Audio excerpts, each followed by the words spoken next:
Sekarang ni aku nak pasang okay, nak pasang titanium edition ni. Okay, kita pasang dulu titanium edition. Lemah bau.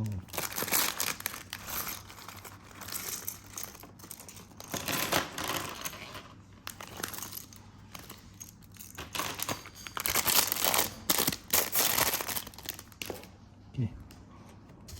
Aku kurang mahir sikit, jadi kita buat time lapse lah bagi cepat sikit proses dia.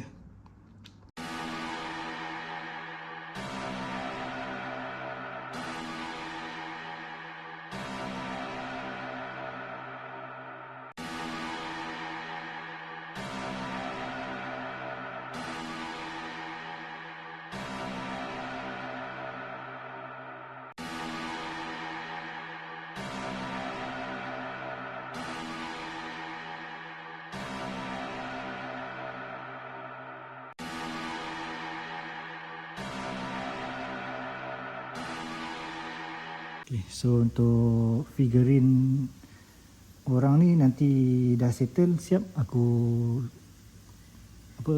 tunjuk, sebab kecil sangat aku tak nampak untuk nak pasang macam mana. Okay, aku pasang kejap. Okay, so rupanya dia ada manual dekat sini lah, kat kotak. Okay, so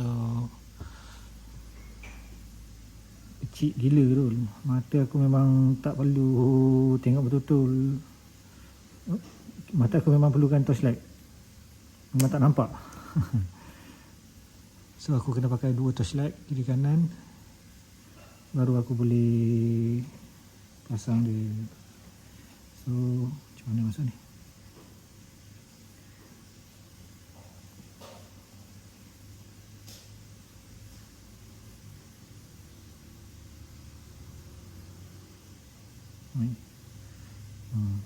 Macam ni lah kot. So